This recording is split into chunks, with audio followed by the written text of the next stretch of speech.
विठल राव के संवाद पर आज चर्चा करेंगे। हमारे सेठ साहब ने, राधा किशन जी महाराज ने इस विषय को, वैसे तो सारी वाणी महत्वपूर्ण है, खासकर इस विषय को सोने के अक्षर में लिखा है और सचमुच ये बहुत ही अद्भुत ज्ञान है। इसमें महाराज समझा रहे हैं, बहुत लोग कहते हैं कि भजन करने की आवश्यकता नहीं है, कुछ कुछ साखी का प्रमाण भी देते हैं, मोक्ष में जाना एक पल की बात है, ये है वो है। मगर महाराज कहते हैं भजन को छोड़ो मत। भरतवास एकादशी करता है निर्धार, बिना भजन सुखराम कहे कदे न पहुंचनहार। भजन के बिना हमारा कल्याण नहीं होगा। साजन सोच एक नहीं राखे, निस दिन नावन केवल भाके। रटत रटत रसना लिव लागे, मन सो पवन सुरत सो जागे। साजन सोच एक नहीं राखे। किसकी सोच नहीं रखनी है? भजन के अलावा बाकी बातों की सोच, भजन के अलावा बाकी ज्ञान की सोच, भजन के अलावा बाकी कोई भी उपाय है, ये सब छोड़ो। साजन सोच एक नहीं राखे। बड़ा सीधा ज्ञान दिया है महाराज ने, कहीं कोई आड़ अटकाव नहीं है। अब क्या करो?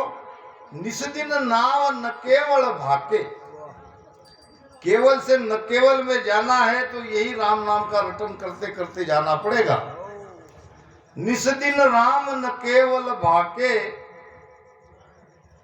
रटत रटत रसना लिव लागे। लिव एकदम से नहीं लगेगी, और लिव तो लगनी चाहिए। जब लग लिव लागी नहीं तब लग कहनी झूठ। क्या कहनी झूठ? हम बहुत भजन कर रहे हैं, अच्छी बात है। हम और आप भजन कर रहे कि नहीं कर रहे, ये लिव कहती है। जब लग लिव लागी नहीं तब लग केणी झूठ, और सुन जो रे सुखराम कहे आपारक की मूठ। भजन में लिव लगनी चाहिए, और लिव लगते लगते लगेगी। लिव बंद भजन मूक पूछे साच कमाया रीजे।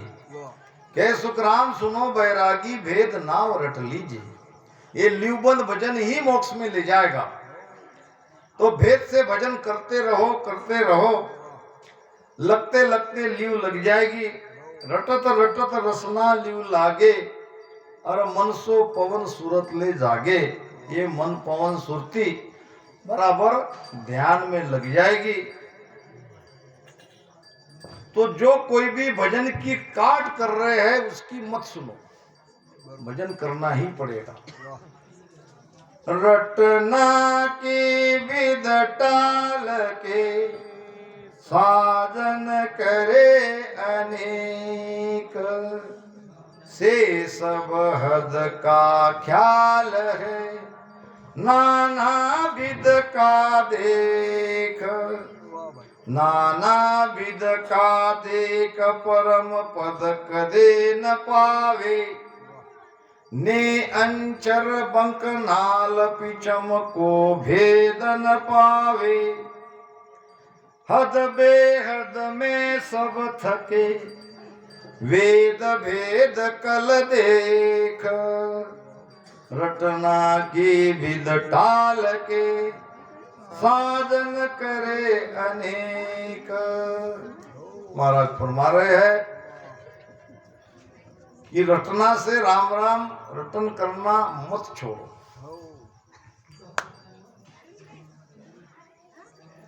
जब तक अपने आप भजन नहीं छूटता है तब तक रसना से राम राम रटन करना बंद मत करो। जब ये रसना थक जाती है, थकेगी, इंद्रिया है, इंद्रिया को थकना ही है। रसना से थकी जब मन की, जीव भजन सुलागे, कै सुख राम पारखवा की, ध्यान सुसमणा जागे। जब तक सुषमना नहीं जगती है, जब तक ये ईड़ा पिंगला एक नहीं होती है, सुषमना में भजन होने लगेगा तो फिर धीरे धीरे ये रसना से भजन करना छूट जाएगा।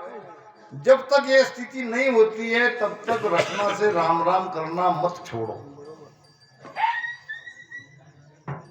रटना की विद टाल के साधन करे अनेक, से सब हद का ख्याल है नाना विध का देख। बाकी सारी नाना तरह की विधि, इससे हद तक जाओगे, त्रिकुटी तक जाओगे ज्यादा से ज्यादा, इससे आगे नहीं जाओगे। परम पद की तो बात ही छोड़ो, परम पद तो बहुत दूर रह गया। हद को ही पार नहीं करोगे तो परम पद में कैसे जाओगे।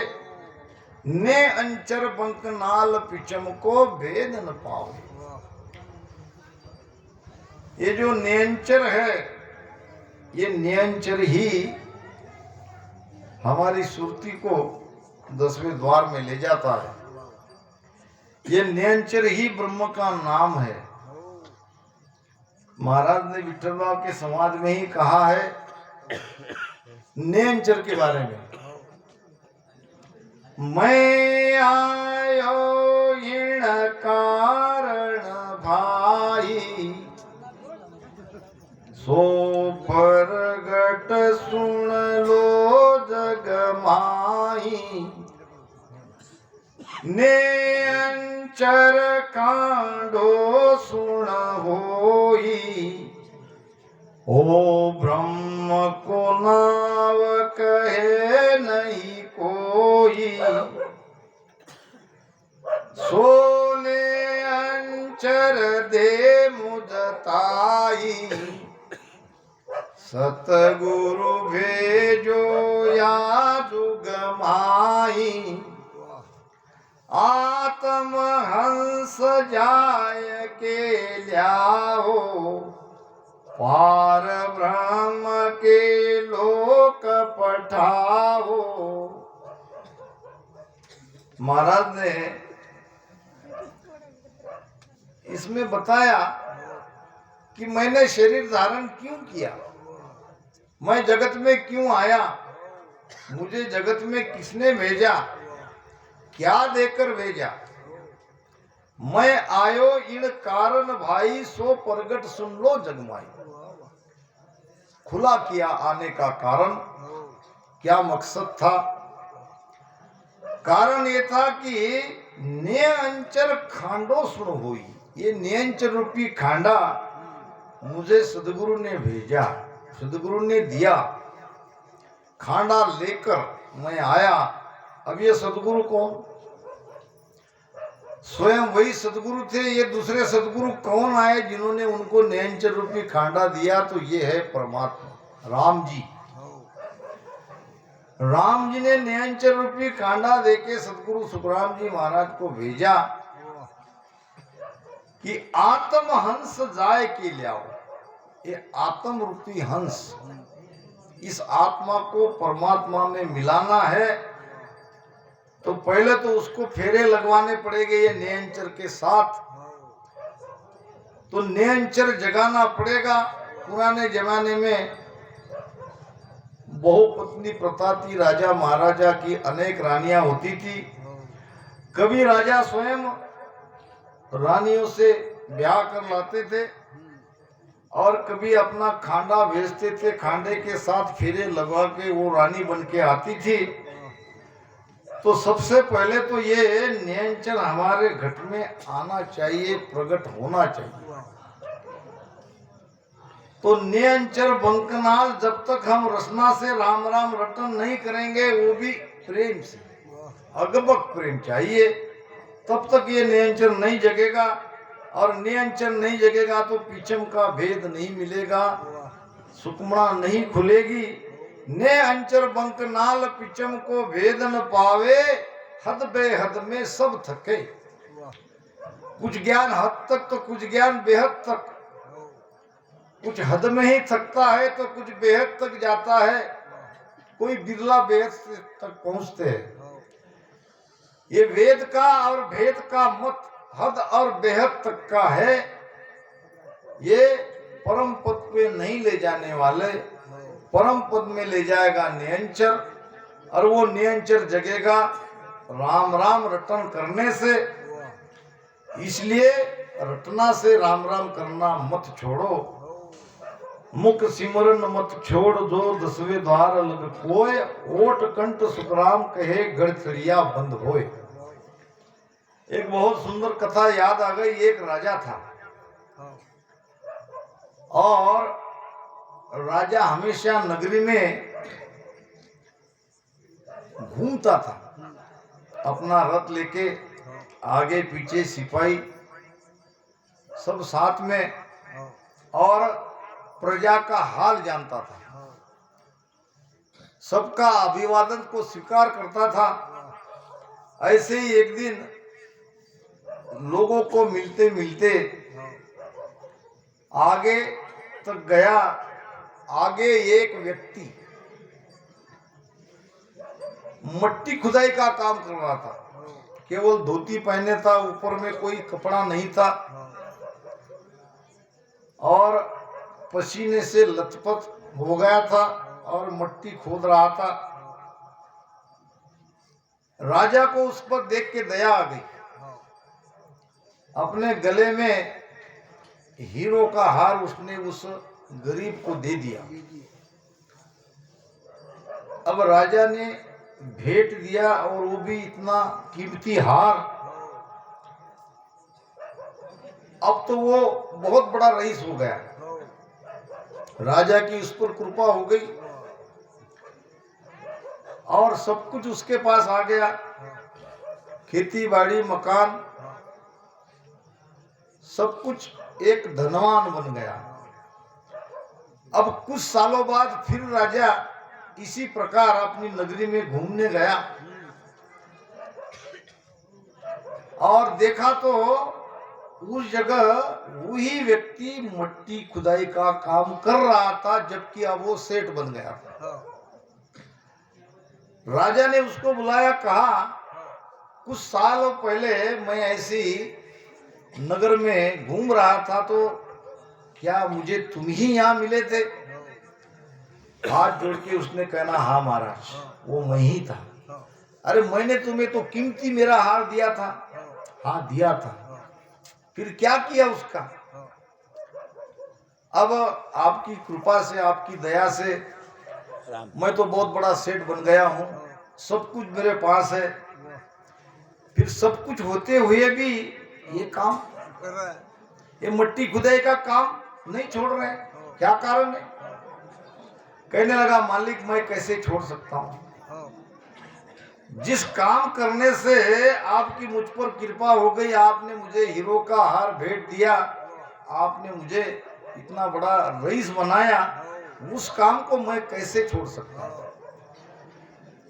कहने का भाव है, तो ये सारी हमारी जो आगे उन्नति ध्यान में होगी, ये रसना से राम राम रटन करने से ही तो होगी।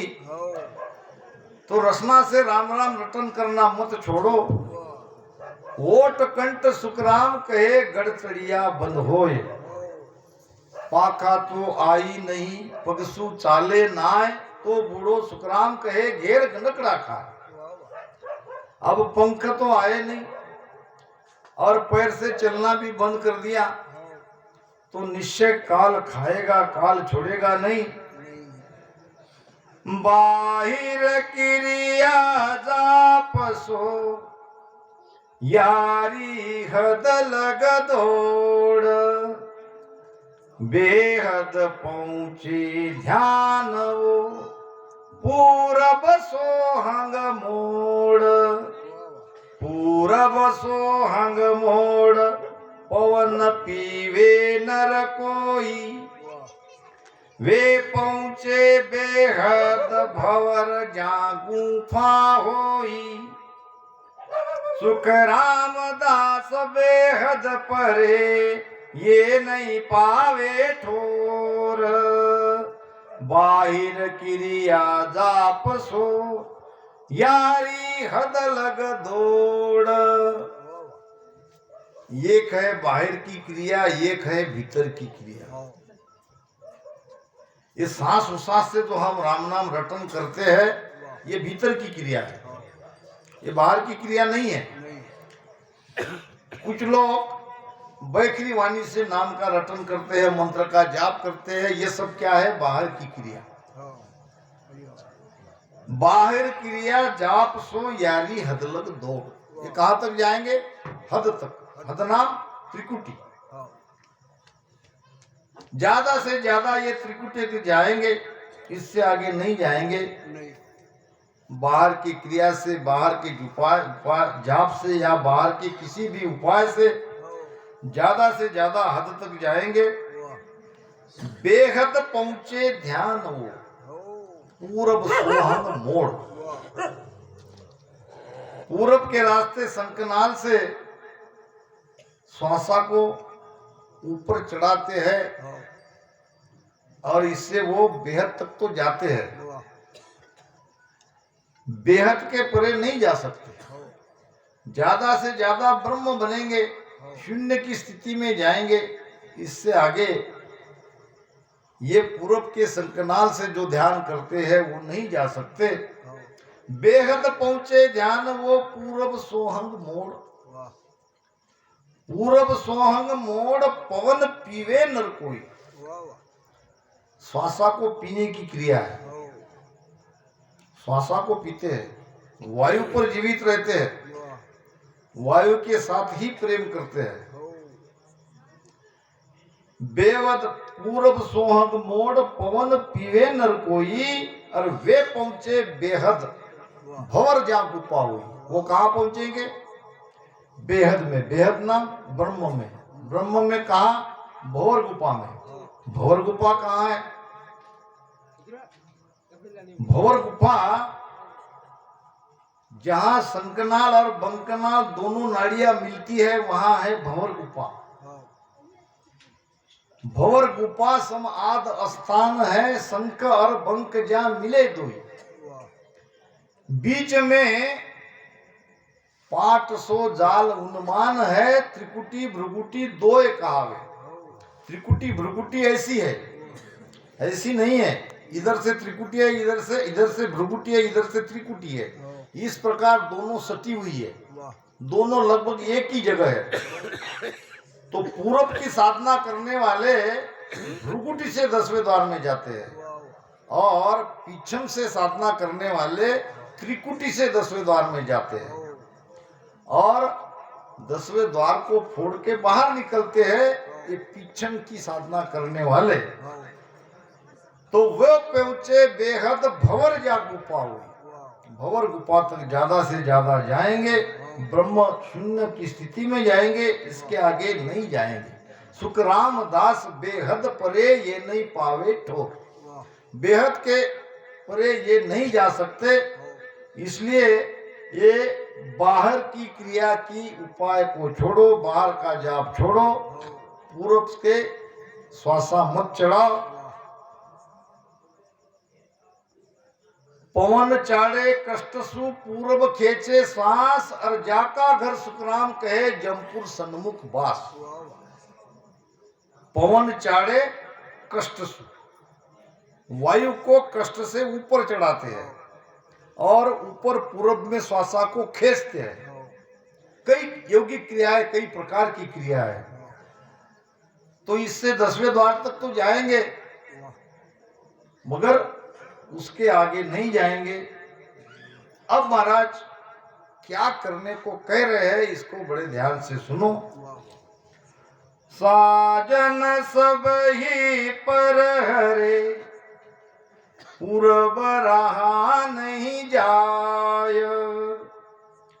प्रेम प्रीत सु उलट के, चढ़े पिछम दिस माय। चढ़े पिछम दिस माय, तके हद बेहद त्यागे। वो राह न्यारो होई, सुनर कोई बिरला जन जागे। सुख राम मोख जे पहुँचसी, सतगुरु भेटाय। साजन सब ही पर हरे, पूरब रहा नहीं जाय। सब साधना को छोड़ो, किसी भी साधना में उलझना ही नहीं है। अब श्वासा को तो सीधी ऊपर चढ़ाना ही नहीं है, पूरब रहा न जाए, फिर क्या करें? करना है कि प्रेम प्रीत सु उलट के, प्रेम से प्रीति से दोनों श्वासों में रटना से राम राम करो, उसमें पूरा समर्पण लगा दो। प्रेम प्रीत सु उलट के, चढ़े पिछम दिस माय, भीतर में चढ़ना है, ऊपर चढ़ना है, पिंड से ब्रह्मांड में जाना है। बहुत जगह कहा गया है कि हमको अरद उरद में भजन करना है। क्या है अरद उरद? अरद उरद का शब्द से अर्थ है नीचे से ऊपर, और वास्तविक उसका अर्थ है पिंड से ब्रह्मांड में जाना। पिंड से ब्रह्मांड में कैसे जाते हैं? तो सांस उसांस में, यहाँ पेट में सासा अमौ होती है तभी हम अरद से उरद में जाएंगे, पिंड से ब्रह्मांड में जाएंगे। ये निरंतर भजन करते करते, ये प्रेम से प्रीति से रसना से राम राम करते करते ये सब करते रहो। चढ़े पिछम दिस माय, तके हद बेहद त्यागे। वही हद और बेहद का त्याग करेगा। हद को ही छोड़ेगा, बेहद को भी छोड़ देगा और अमर लोक में चला जाएगा। वो राह न्यारो हो, ये रास्ता न्यारा है, अलग है, सबसे हटकर है, और बिरले ही इस रास्ते से जाते हैं। अब हम सब बिरले ही तो है। अगर पूरी जगत की पॉपुलेशन का विचार किया तो कितने गिने चुने बिरले लोग ये भजन कर पा रहे हैं, कितनों को ये भेद मिल पा रहा है। बहुत बिरले इस रास्ते से जा रहे हैं। वो राह न्यारो होए, सुनर कोई बिरला जागे। सुख राम मोक जे पहुंचसी, सदगुरु भेट्या आए। सदगुरु मिले तो भेद मिलेगा, और भेद से रटन करेंगे तो नयनचर जगेगा, नयनचर जगेगा तो मोक्ष में जाएंगे। इसलिए ये बिरले का रास्ता है और बिरले ही जा रहे हैं। विठल राव अब बोलिया, किसो प्रेम होय। बिन साजन जद हंस वो, चढ़े पिछम दिस जोय। चढ़े पिछम दिस जोय, प्रेम मोय बताओ। किस विद आवे माय रीत, सोजर सब लाओ। बहुत ज्ञान मैं ढूंढियो, ऐसी सुनी न कोय। विठल राव अब बोलिया, किसो प्रेम होय। राजा विठल राव और सदगुरु सुखराम जी महाराज के बीच ये गुण ज्ञान की चर्चा हो रही थी। अब ये समझने पर विठल राव महाराज को प्रश्न कर रहे हैं। महाराज भी आज है और विठल राव भी आज है। ऐसा नहीं समझना कि वो नहीं चले गए। विठलराव हम सब है, हो हमारे सबके मन में ये शंका आज भी है, वाह और गुरु महाराज ज्ञान रूप में मौजूद है। मौजूद है तो विठलराव तब भी बोला था, विठलराव अब भी बोल रहा है। वाह विठलराव अब बोलिया किसो प्रेम वो होए, हे महाराज वो कैसा प्रेम है, हो उस प्रेम के बारे में बताओ। बिन साजन जद हंस हो, बिना कुछ किए जब हंस पीछम के रास्ते से ऊपर चढ़ता है तो वो प्रेम कैसा है। प्रेम वो मोय बताओ, वाह वो प्रेम मुझे बताओ। हो भक्ति प्रेम से ही की जाती है, भक्ति प्रेम से ही पैदा होती है, भक्ति प्रेम से ही बढ़ती है। वाह ये कोई संत थे हो और उनके बारे में कहा जाता था कि वो प्रेम बांटते हैं। हो क्या बांटते हैं? प्रेम। लोगों में ऐसी चर्चा थी कि कोई एक संत है और वो प्रेम को बांटता है, प्रेम को देता है। हो एक व्यक्ति आया, ये सब सुन के हो चलो हम भी ले लेते हैं प्रेम को, जब वो बांट ही रहे तो क्यों ना हम प्रेम से वंचित रह जाए। बरोबर आया, हाथ जोड़ के खड़ा रहा, महाराज मैंने सुना है कि आप प्रेम बांटते हो। वाह संत ने कहा आपने ठीक सुना है, वाह आजकल मैं वही काम करता हूँ। वाह क्या तुम भी प्रेम लेने आए हो? जी हाँ, अगर कृपा कर दे तो मुझे भी वो प्रेम चाहिए, मैं प्रेम के लिए ही आया हूँ। तो संत ने कहा प्रेम तो बड़ी अनमोल चीज है, हो प्रेम के समान दुनिया में कोई और वस्तु है ही नहीं, नहीं है और वो प्रेम तुम मुझसे लेने आए हो तो क्या लाए हो बदले में? वाह कुछ लाए हो? दुनिया की सबसे मूल्यवान वस्तु मुझसे प्राप्त करना चाहते हो, वो भी फोकट में। हो अब वो व्यक्ति पकाया, कहने लगा महाराज मुझे ये तो पता नहीं था। हो अरे भाई, दुनिया में छोटी सी छोटी चीज लेने जाओ तो कुछ न कुछ रुपया खर्चा करना पड़ता है।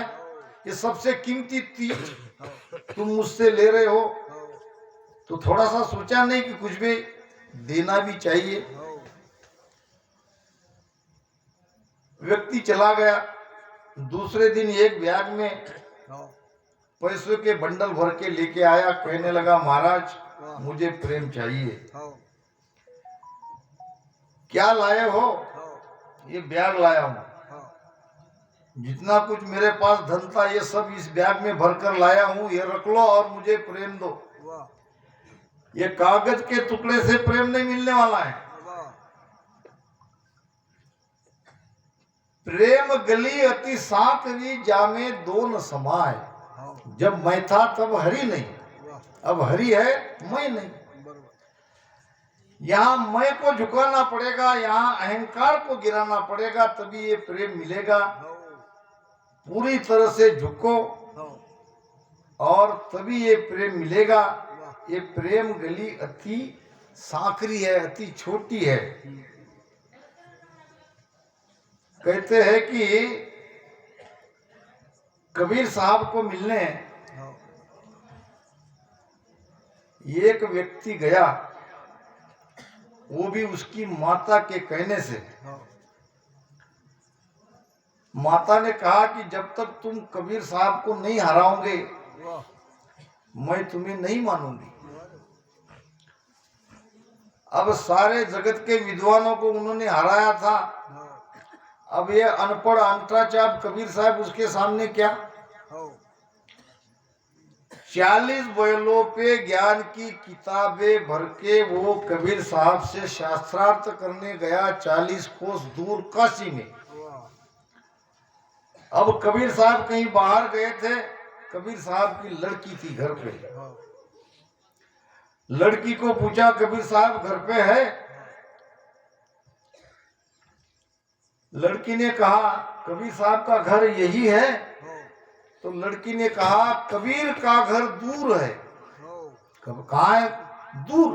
दूर है। कबीर का घर दूर है जहां सिलहली गेल। वाह। सिलहली यानी फिसलने वाली जगह, हाँ जहां पैर रुकेंगे नहीं, हाँ जहां फिसलन है। हाँ। कबीर का घर दूर है जहां सिलहली गेल और पावन टीके पिपील का। वाह। पिपील यानी चीटी। हाँ चीटी के पांव जहां नहीं रुक सकते, हाँ पावन टीके पिपील का। और तुम लादे है बैल, तुम बैल लेके आए हो, यहाँ चीटी के पांव भी ठहर नहीं सकते। उनके घर का रास्ता बड़ा चिकनाहट है, बड़ी सिलसिली रास्ता है। अब कबीर की लड़की ने ही उनको जीत लिया। फिर कबीर साहब आए, कबीर साहब ने उसको पहचान लिया, बिठाया। अब वो बात अलग है। दृष्टांत का भाव यही है कि ये प्रेम को पाने के लिए पूरा समर्पण चाहिए, पूरी तरह से झुकना पड़ेगा, सदगुरु से सरेंडर होना पड़ेगा, तब ये प्रेम पैदा होगा, प्रेम प्रकटता है। तो महाराज इसी प्रेम के बारे में समझा रहे हैं विठल राव को। जब विठल राव ने पूछा था कि चढ़े पिचम दिस माए प्रेम वो मोए बताओ, वो प्रेम मुझे बताओ, किस विधा आवे माए, ये प्रेम किस विधि से हमारे घट में आता है। रीत सब सोजर लाओ, इसका भेद बताओ, इसकी रीत बताओ। बहुत ज्ञान मैं ढूंढियो ऐसो सुनियो न कोय। इसका मतलब राजा विठल राव भी बड़ा ज्ञानी था, इसीलिए तो उसने कहा कि हे महाराज, मैंने बहुत ज्ञान पढ़ा, बहुत ज्ञान को मैंने ये बातें देखी, ढूंढी, मगर मुझे कहीं नहीं मिली। और आप इस प्रेम के बारे में बता रहे हो, तो इसको विस्तार से मुझे समझाओ।